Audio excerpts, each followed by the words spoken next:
Okey, salam sejahtera. Saya Nora. Okey, untuk kali ini, apa yang saya akan tunjukkan ialah bagaimana kita boleh akses, kita boleh akses semua kerja kursus pelajar pada satu folder sahaja. Maksudnya tak perlulah kita buka lagi kata ni tugasan punya. Kita ada 3 tugasan, 3 tugasan dalam satu kursus kita yang kita ajar.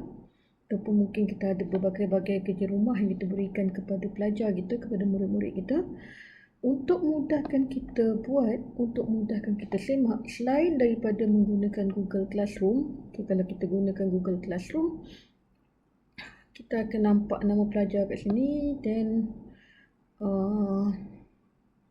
kita tekan sajalah pada nama pelajar tersebut. Tapi selain daripada menggunakan Google Classroom, sebenarnya kita ada satu lagi cara untuk kita akses juga kepada tugasan-tugasan pelajar ini. Pada tugasan-tugasan pelajar ni iaitu dengan menggunakan Google Drive. Dengan menggunakan Google Drive. Jadi di mana kita nak akses benda tu? Kalau kita tengok pada mula-mula paparan pertama yang kita akan ada bila kita buka Google Drive, kita akan dapat paparan yang macam ni.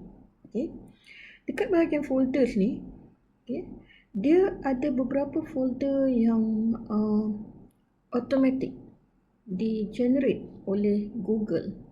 Sebab kita bila kita menggunakan Google tu, bila kita menggunakan mana-mana aplikasi yang dibangunkan oleh Google, maka dan juga kita buat rakaman, let's say, maka Google dia akan createkan secara automatik satu folder untuk kita dalam menggunakan aplikasi yang kita pakai tu, aplikasi Google yang kita pakai tu dalam kita punya Google Drive. Okey, kalau kita tengok kat sini ada dua folder yang menggunakan yang setelah saya gunakan aplikasi ni sebelum ini. Yang pertama ialah Classroom. Okey, saya holdkan Classroom ni dulu. Yang keduanya ialah Meet Recordings. Okey. Jadi bila kita gunakan Google Meet dan kita tekan record, sebenarnya bila kita buat macam tu, dia akan save dekat dalam folder dalam Google Drive. Okey, dia akan save dalam folder yang ada dalam Google Drive. Okey. Jadi di mana nak tengok folder tu? Bila kita buka saja Google Drive, memang kita akan dapat paparan ni sebegini. Kita tengok pada bahagian folder. Okey, kita tengok pada bahagian folder, kita ada Meet Recordings dan juga Classroom. Okey. Meet Recordings, ingat macam yang saya cakap tadi, Meet Recordings kalau kita tekan record pada sewaktu kita buat kelas menggunakan Google Meet, automatically file tersebut akan disimpan dalam Meet Recordings. Okey. File ni dia akan simpan terus direct dalam Meet Recordings. Okey. Yang keduanya, kita akan ada folder Classroom. Kita akan ada folder Classroom. Okey. Dalam folder Classroom ini, dia akan menempatkan setiap kita punya folder kelas kita yang kita terlibat dalam folder Classroom ini. Tak kisahlah kita terlibat sebagai pelajar ataupun sebagai students ataupun sebagai guru dalam kelas tersebut. Cuma bezanya kalau pelajar, kita hanya akan ada apa yang kita dah muat naik dalam kelas tersebut. Hanya kita sahaja yang muat naik dalam kelas tersebut. Sebab kita pelajar, kita enroll as students, kita masuk kelas tersebut sebagai student. Jadi bila dalam Google Drive, dia hanya akan simpan apa yang kita muat naik sahaja. Kawan-kawan lain yang dalam kelas tersebut, kita tak ada folder dia. Kita tak ada file-file dia. Tapi kalau kita enroll as teacher, kita yang mengajar kelas tersebut, saya tunjukkan kelas yang saya buat tahun ini, yang saya ajar untuk semester ni, okay, setiap kali satu tugasan diberikan kepada pelajar, okay, satu tugasan diberikan kepada pelajar, maka satu folder akan terbentuk. Okay, kalau tadi kita tengok dalam Google Classroom ini, kalau kita scrollkan, okay, kalau kita scrollkan, saya ada tugasan melibatkan tugasan penulisan laporan, kuis 1, kuis 2 dan juga untuk kehadiran pelajar juga saya dah masukkan dekat dalam ni, okay, sebagai assignment untuk pelajar, okay, sebagai assignment untuk pelajar. Tapi bezanya, sebab kita bila kita create assignment, dia ada macam-macam bentuk assignment kan. Jadi untuk yang disimpan di dalam Google Drive hanyalah yang melibatkan assignment. Okay, yang melibatkan assignment sahaja. Kalau